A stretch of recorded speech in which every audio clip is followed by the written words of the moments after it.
Eu queria saber se foi a Igreja Católica que organizou a Bíblia, como eles dizem. E por que isso? E por que eles falam que tem autoridade de tirar e colocar livros na Bíblia? Professor, a gente consegue perceber ou saber aí quando que a Bíblia foi organizada? E se foi de fato organizada aí pela Igreja Católica? Existe muito espalhado mesmo nas redes sociais, né, que a Igreja Católica é a detentora, organizou a Bíblia como a conhecemos, mas eu te garanto, isso não é verdade, tá? Quem estudar um pouco mais a fundo a formação do cânon, tanto do Antigo quanto do Novo Testamento, vai perceber que não é bem assim que a coisa funciona. O que a Igreja cristã fez ao longo do tempo? A Igreja em concílios, ela foi reconhecendo os livros que já haviam sido determinados pelo Espírito Santo. Não foi a Igreja Católica ou nenhuma outra igreja quem determinou quais livros fariam parte da Bíblia, foi o Espírito Santo. Se nós lermos, por exemplo, 2 Pedro 1, 20 e 21, ali mostra que o processo, tanto a inspiração e o processo de transmissão do texto ocorreu sob a supervisão do Espírito Santo. O que acontece? A igreja, em concílios posteriormente, foi reconhecendo algo que os judeus cristãos já reconheciam. Para nós entendermos este assunto, que obviamente é amplo, nós temos que analisar um pouco sobre a canonicidade. O que é isso? É o que definiu aqueles livros que fariam parte do cânon, ou seja, da lista de livros inspirados. E quando nós estudamos a respeito, nós temos uma coisa importante aqui como base para estudarmos isso. Temos que recorrer aos grandes guardiões do texto bíblico do Antigo Testamento. E quem foram eles? Foram os judeus, não foi a Igreja Católica. E quando você vai, por exemplo, para Lucas 24, 27, você vê que os livros do Antigo Testamento, os 39, só que eram divididos de outra forma, mas são os mesmos 39 que está na nossa Bíblia, no Antigo Testamento, eles já eram reconhecidos nos dias de Cristo, antes de existir o cristianismo, antes de existir o catolicismo e depois o protestantismo. Então, em Lucas 24, 27 e 44, quando Cristo foi explicar sobre a sua morte e ressurreição para aqueles discípulos que caminhavam pela estrada de Emaús, olha que parte da Bíblia ele usou.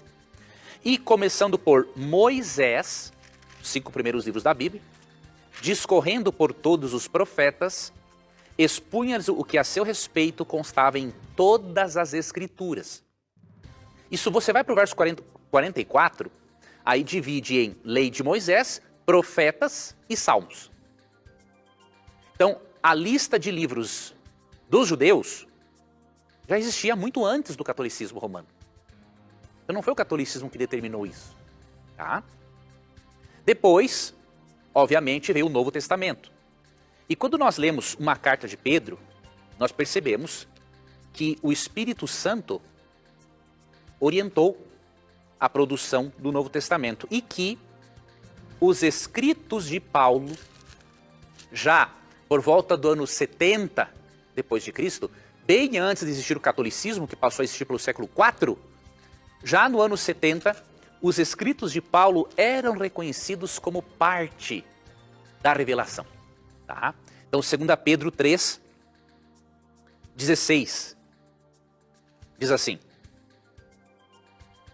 ao falar acerca desses assuntos, como de fato costuma fazer em todas as suas epístolas, está falando aqui de Paulo, nas quais há certas coisas difíceis de entender, que os ignorantes e instáveis deturpam, como também deturpam as demais escrituras para a própria destruição deles. Veja, os escritos de Paulo, a maior parte do Novo Testamento, já eram reconhecidos aqui por volta do ano 70 depois de Cristo, quando nem existia o catolicismo ainda. Tá? Óbvio que vários monges católicos fizeram cópias, produziram muitas cópias do texto, mas alegar que a igreja definiu isso não é verdade. O que o cristianismo foi fazendo ao longo do tempo foi reconhecer aquilo que a igreja cristã primitiva já reconhecia como parte do cânon bíblico. E alguns dos critérios que eles usaram para formar o Novo Testamento tem a ver com a apostolicidade. Ou seja, o que foi escrito por um apóstolo ou alguém muito próximo ao apóstolo. Então, se o indivíduo não, se tivesse esse critério, não importa quem ele fosse, era excluído. Isso protegeu o Novo Testamento, por exemplo, de obras gnósticas, que apresentavam heresias. Então, esse é outro critério. O que esse apóstolo, ou alguém próximo ao apóstolo escreveu, está de acordo com os profetas do Antigo Testamento? Então, são critérios muito bem estabelecidos com a supervisão do Espírito Santo.